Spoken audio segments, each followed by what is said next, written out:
Well, it's significant because a lot of it depends on the level of school that you go to.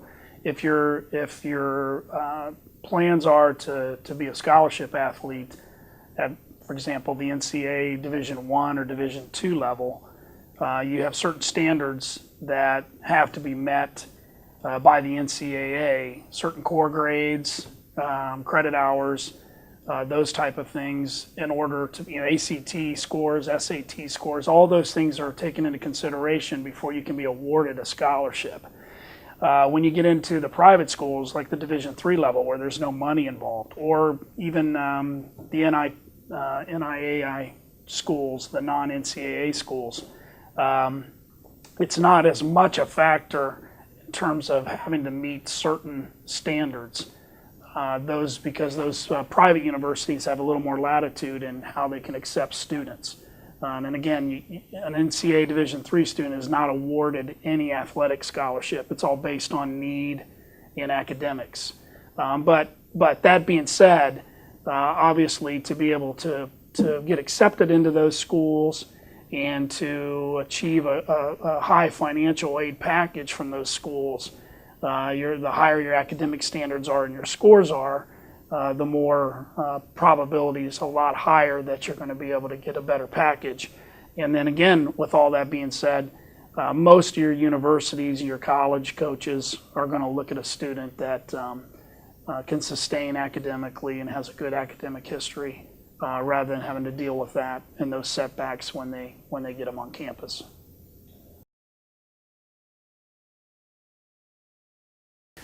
Well, when you go to the college level, the difference between high school and the difference between college and the difference between pros is when you're in high school, the athletics that we offer here and the activities we offer here are really just a byproduct of our academics. You learn things on the athletic side and the activity side that you don't really learn necessarily in the regular classroom.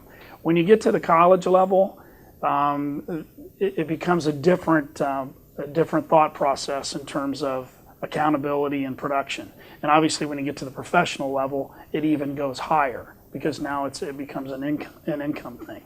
But when you get to the college level, really at any level, the demands to be able to produce and sustain at a high level, the expectations are much higher than they are at the high school level, and it's much easier for at the college situation for a coach, lack of a better term, to dispose of an athlete because they're not producing than necessarily at the high school level. So it's significant that obviously they have the talent level to be able to achieve based on what those programs are looking for, and you could apply that probably to any sport. The higher up you get, let's say if you're talking Ohio State football, for example, or basketball versus maybe a Mount St. Joe football or basketball, obviously the expectations and the accountability is much more stringent at the higher level because, again, if they're investing financial money into you, that makes a big difference. And so the accountability and the structures are totally different. So you have to obviously have the talent level to be able to do that. And then again, you have to be able to sustain academically to be able to do that. And then I think you have to be able to be a good citizen. When you're in trouble, we've seen that. You've seen it at different times at all different levels. If they can't account for you to be a good citizen, a good person, if you're out in trouble all the time, then you're not going to be very dependable for them when they need you to be able to perform and produce and be a part of their programs. I think first and foremost, it's a combination of, I think, depending on the level, is of talent, the ability, what level a student can participate at and play at, and then again their accountability as a student and whether they have the academics to get in there. And the other thing I think you need to consider really, most students, again depending on the level, let's go to the far extreme. If you have the potential to be a an NBA basketball player or an NFL football player or a Major League Baseball player. And those numbers are really, really small at the high school level. There aren't many LeBron James out there. If that's the drive, then obviously the talent level, getting into the school, the talent level is the biggest issue. If down the road you're gonna end up being in the NBA. If not, then the thing that needs to be considered is what are you going to be doing for a living, and what do you want to be doing for a living. So there's a lot of students that are on Michigan's football team or Ohio State's football team that are going to be doctors, attorneys, teachers, engineers, all different types of, and they're focusing on that because it's just a small number of those individuals that are going to probably end up at the next level doing and participating in that sport for a living. So obviously you have to have the talent level, but by far you have to have the academic accountability to be able to do that. So when that happens, these universities are in the business of focusing on kids, students that can do that. No different than when universities are focusing on students. Harvard or the Ivy League schools, for example, are focusing on a student that is of high academics. Take athletics out of it. They're out recruiting those. When you guys are seniors, if you're not already, you're going to be getting tons of mail from if you've taken the tests, you're going to be getting tons of mails from universities trying to recruit you as a student. While the byproduct of that is if you're an athlete, then those coaches that are made aware of you or they know of you based on what they've done in their recruiting process, they're going to continue to research and contact you as an athlete. Now again, at the very high level, most of those universities, if we have a linebacker here or a quarterback here that is of the level of Ohio State or Michigan, I'll just use those two schools as an example, they're already going to know who that student is. You know what I'm saying? They're already going to know. And so, but at the Division III level, or even maybe at the Division II level, and in some cases at the Division I level on certain sports, sometimes a student can get into those programs either as a walk-on or maybe a late recruit, or someone that has expressed some interest, and a coach at that level is willing to take a chance on them if they get admitted into the school. So there's a lot of variation into that in terms of that whole process.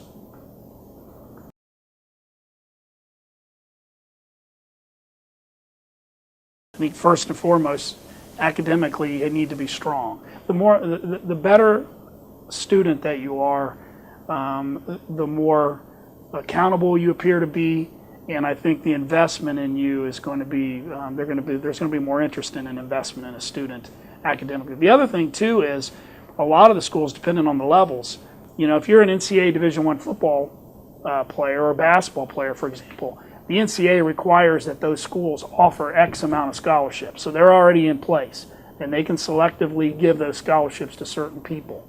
When you get into the Division II levels, or even some of the Division I levels, they start splitting those scholarships because the budgets are different. They don't have the same type of money. In football, the budget is very high, and they have a lot of money available for those scholarships. When you get down into like the sports, like maybe track or cross country, something like that, even baseball, they don't have the same amount of full scholarships. Those aren't budgeted the same way. So what a coach can do or a school can do, if they have a student that's an outstanding athlete, the school can meet part of that scholarship possibly with academics, and then the athletic department can meet part of that tuition through maybe a half or a fourth or a third of a scholarship, which is spread around the team based on that student's academics. So you got to be a good student. And then you have to be able to participate and play at that level, and not everybody can do that. And that's Division III, Division II, Division I. Not everybody can be a Division III athlete, and not everybody can be a Division I athlete. So you have to be able to have that ability to perform. What are the most common sports to get a scholarship in? The NCAA has scholarships in an abundance of sports. And again, it comes down to budgets of the universities. Again, you go back to there are certain restrictions or standards that are set or in place by the NCAA, and I'll keep using them as a reference. They're the most common one. If you're an NCAA basketball, Division I basketball school, you have to provide X amount of scholarships. I believe in men's basketball now, I think it's 12 or 13, but in women's basketball, I believe it's 15 because of gender equity things. And not to go off on that, but it varies. But there are scholarships in soccer. There are scholarships in crew, in rowing. There are scholarships in gymnastics. Any sport activity that the NCAA sponsors, those schools have scholarships available for those. What you get into, though, is that most of the scholarships the higher scholarships tend to be given at the sports that are gaining more of the revenue, more revenue generating sports, like men's basketball Division I, and then football Division I, your bigger schools. But there are only probably 14, 15 schools, Division I athletic departments in the country right now that are actually operating in the black. Most of those schools operate in the red, the athletic departments, and they draw from the student body in terms of fees and all those kind of things to help to offset those costs.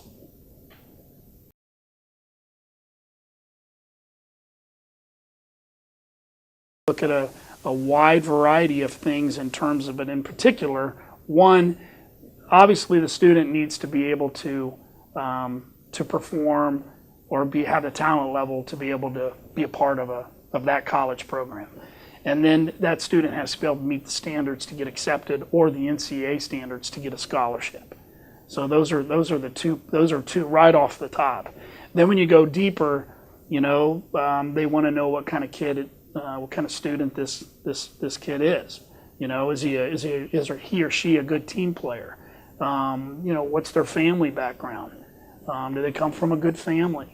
There's a variety of things that can go beyond the talent level and the academics.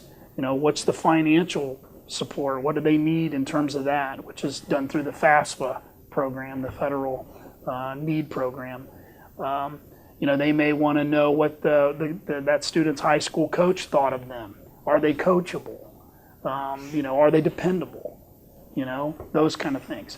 So there's a variety, and those vary from program to program. I know we had a student here, a football kid that was being recruited by the University of Oregon.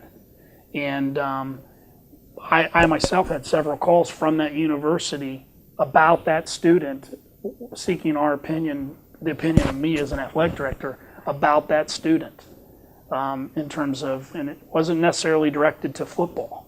There were some other questions that evolved around that. So that's why, you got to be good. You got to stay on top of your grades. You got to be of talent level, and then I think you got to watch your P's and Q's. You got to be a good citizen, good team player. Somebody that people want in their program, walking around their campus and around their towns.